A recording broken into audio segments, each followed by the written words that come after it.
सभी पत्रकार मित्रों का स्वागत है। आज मेरा दौरा राजगढ़ लोकसभा में चुनाव की दृष्टि से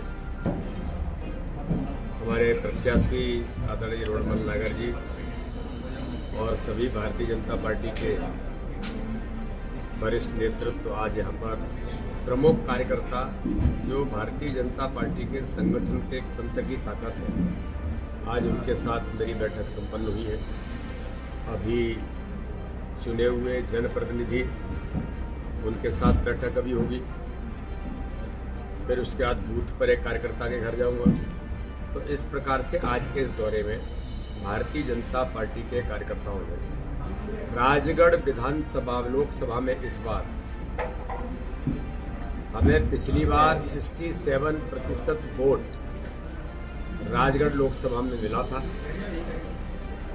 2232 बूथों में से हम केवल 247 बूथ भारतीय जनता पार्टी 2019 के लोकसभा के चुनाव में हारी थी।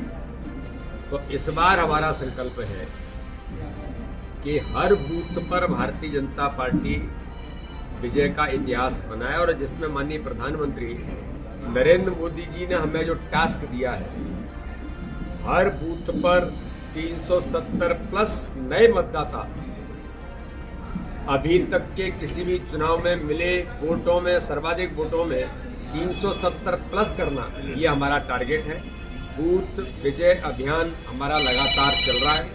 सभी कार्यकर्ता भारतीय जनता पार्टी के बूथ विजय के अभियान में मैदान में उतरे हैं, और प्रधानमंत्री जी भी बार बार हमें कहते हैं कि मेरे बूथ को सबसे मजबूत बनाते हुए 370 प्लस वोट हम और बढ़ाएं।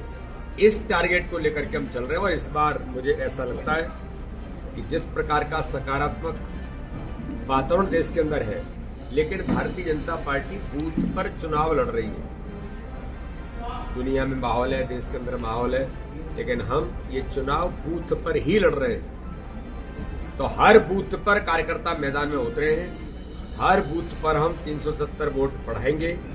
और इस बार मध्य प्रदेश के अंदर जो पिछले चुनाव में 58% एवरेज वोट मिला था, इस बार ये 68% से 70 के बीच जाए, ये हमारा टारगेट है। और प्रधानमंत्री मोदी जी के नेतृत्व में मध्य प्रदेश की 29 सीटें तो हम जीतेंगे ही। छिंदवाड़ा में भी इस बार विजय का इतिहास बनेगा, लेकिन हर बूथ पर भारतीय जनता पार्टी विजय का इतिहास बनाए, ये टारगेट लेकर के हम पूरे मध्य प्रदेश। इलेक्ट्रो बॉन्ड को लेकर के कांग्रेस लगातार भारतीय जनता पार्टी पे प्रश्न खड़े कर रही है।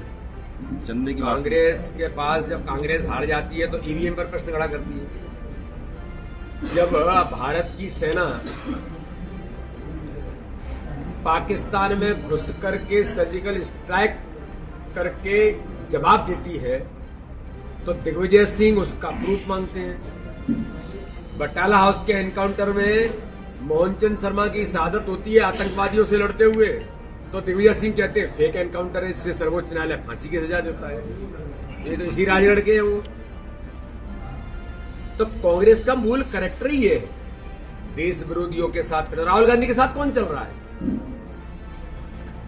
देश के टुकड़े टुकड़े गैंग का मुखिया वो कांग्रेस का पदाधिकारी हो गया है। तो कांग्रेस का मूल कैरेक्टर ही ये है कि कैसे बहाना लिया जाए। आज कांग्रेस देश के अंदर अपना अस्तित्व खो रही है, नेता उसके अप्रासंगिक हो गए। तो इसी प्रकार के झूठ, छल, कपट, लेकिन मोदी जी ने इस देश के अंदर इन सारी बातों को समाप्त कर दिया है। आज प्रधानमंत्री मोदी जी के नेतृत्व में इस चुनाव में भारतीय जनता पार्टी उतरी है। अब की बार फिर मोदी सरकार, और अब की बार 400 पार के नारे के साथ एनडीए देश के अंदर इतिहास बनाएगी। सर, ये जो 20% वोट बढ़ाने के लिए आप क्या कुछ लक्ष्य लेकर निकले इस बार? देखिए, भारतीय जनता पार्टी हर बूथ पर, आपको कल्पना नहीं करेंगे आप कि 2232 बूथ अगर राजगढ़ लोकसभा के अंदर है तो 2232 बूथों का प्लानिंग है। जैसे मैं विधानसभा के बारे में आपको बताता हूँ, 18,000 बूथ ऐसे थे 64,523 में से जो हम लगातार हारते थे। हमने उन्हें टारगेट लिया, अमित शाह जी ने हमें टास्क दिया हर बूथ पर 15 काम करने का, और उनमें हमने अब केवल उन 18,000 में से 7,500 बूथ बचे हैं मध्य प्रदेश के अंदर, जो हम फिर इस बार आ रहे हैं। बाकी हमने कवर कर लिया। तो हर बूथ पर, हर मंडल पर, हर विधानसभा में हमने ये प्लान किया है और इस माइक्रो प्लानिंग के साथ हर बूथ पर 370 वोट बढ़ाना, जो डॉक्टर श्यामा प्रसाद मुखर्जी का बलिदान धारा 370 के लिए हुआ, ये 6 अप्रैल को स्थापना दिवस जब आएगा तब हम संकल्प लेकर के माननीय डॉक्टर श्यामा प्रसाद मुखर्जी के श्री चरणों में 370 नए कमल के फूल समर्पित करेंगे और मोदी जी का संकल्प हम मध्य प्रदेश के अंदर हर बूथ पर पूरा करेंगे। लेकिन सर कांग्रेस का भी प्रत्याशी में भी तो कई चीजों में चेंजेस आएगा। देखिए, अब हालात ये बन गए कांग्रेस के कि प्रत्याशी ढूंढ रहे हैं, वो मिल नहीं रहे। मेरी लोकसभा में तो छोड़ के भाग गए वो खजुराहो के अंदर की हम नहीं लड़ पाएंगे। तो इसलिए मैं ऐसा मानता हूं कि आज देश के अंदर बड़े संख्या में ज्वाइनिंग हो रही है और ज्वाइनिंग करने वाले बूथ लेवल के कार्यकर्ता हैं जो कांग्रेस में कभी काम करते थे। उन्हें लगता है कि अब देश मोदी जी के नेतृत्व में बढ़ रहा है, तो हर बूथ पर भारतीय जनता पार्टी में मोदी जी के नेतृत्व में ऐसे लोग आ रहे हैं, विश्वास व्यक्त कर रहे हैं। सामाजिक कार्यकर्ता, खिलाड़ी, आर्टिस्ट, अभी बड़ी संख्या में डॉक्टर आए, राजगढ़ के भी कुछ डॉक्टर थे ज्वाइनिंग करने के लिए। तो समाज के अलग अलग सेगमेंट के लोग भी आज भारतीय जनता पार्टी की सदस्यता ग्रहण कर रहे हैं। मोदी जी के नेतृत्व में जनता को विश्वास है, इसलिए भारतीय जनता पार्टी की यात्राएं आगे बढ़ रही हैं। सर, प्रदेश में भारत जोड़ो न्याय थोड़ा जरा पता लगा लीजिए आप कि इस क्षेत्र में जब वो आए थे, पहली यात्रा थी तो 22 विधानसभा में गए थे, 2200 में सुपड़ा साफ हो गया। और अभी आए थे तो मैं तो सुन रहा था कहीं 100 लोग थे, कहीं 50 लोग थे, ये हाल थे इनके। तो यार ये काय की यात्रा और काय की न्याय यात्रा?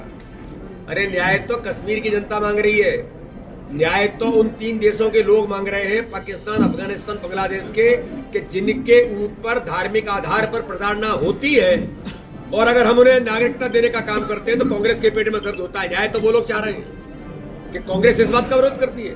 न्याय तो देश का जनमानस मांग रहा है। करोड़ों करोड़ों लोगों के हृदय में भगवान राम विराजमान है, रामलला की प्राण प्रतिष्ठा होती है। ये दिग्विजय सिंह यहाँ के, ये कौन से उनके पुत्र हैं जो राजनीति करते हैं और अपने आप को पता नहीं क्या क्या कहते हैं, लेकिन रामलला की प्राण प्रतिष्ठा का बहिष्कार करते हैं। इन्होंने राघवगढ़ का, राजगढ़ की जनता का, मध्य प्रदेश की जनता का, देश की जनता का अपमान किया है। तो न्याय तो इसके लिए लोग मांग रहे हैं और इसलिए कांग्रेस का सुपड़ा साफ देश के अंदर हो रहा है। सर, लक्ष्मण सिंह कह रहे हैं कि बार बार 400 पार का नारा दिया जा रहा है, तो फिर बड़ी संख्या में कांग्रेस के कार्यकर्ताओं को भाजपा में क्यों शामिल किया जा रहा है? ये तो लोकतंत्र है। जनता को लगता है उनके यहाँ काम करने वाले कोई बाउंडेड है क्या उनसे? उन्हें लगता है कि अब हमें इस देश के अंदर मोदी जी के नेतृत्व में भारत का मान सम्मान तो बढ़ा ही है, रामलला की प्राण प्रतिष्ठा के बाद तो परिदृश्य और ही बदल गया है। गरीब, हर गरीब का कल्याण मोदी जी के नेतृत्व में हो रहा है, हर गरीब का जीवन बदल रहा है। विकास के आज 4 चांद, आज दुनिया की भारत 5वीं इकोनॉमी बनी है, 3री इकोनॉमी बनने की तैयारी में है। करप्शन फ्री इंडिया बन रही है। तो लोगों को लगता है कि मोदी जी के नेतृत्व में ही आज हमारा मन संतुष्ट होता है। तो लोग आ रहे हैं, उनका स्वागत है। नहीं, पर भाई साहब क्या होता है कि कई बार आते ही से उनको टिकट दे दिया जाता है और जो पुराने आपके कार्यकर्ता हैं कहीं ना कहीं उन्हें निराशा होती है। राजनीति में, गुना में देखा, राजनीति में चुनाव जीतने के लिए कुशल रणनीति क्या होती है, उस आधार पर हमारा नेतृत्व काम करता है। भारतीय जनता पार्टी का कार्यकर्ता बहुत समझदार है। जब उपचुनाव हुए थे तब मैंने कहा था और कार्यकर्ताओं से अपील की थी, केवल इमोशनल पर मत रहिए, पॉलिटिक्स करिए। अब भाजपा का कार्यकर्ता बूथ बूथ पर पॉलिटिक्स कर रहा है कि चुनाव जीतना है, कैसे जीतना है उसकी रणनीति तैयारी कर रहा है। सर, गुना से अगर केपी यादव कांग्रेस से चुनाव लड़ते हैं तो क्या लगता है आपको? केपी यादव भारतीय जनता पार्टी का हमारा वरिष्ठ नेता है, बहुत अच्छे से काम कर रहे हैं, चिंता मत करिए, बहुत बेहतर से बेहतर वो काम करेंगे। ठीक है।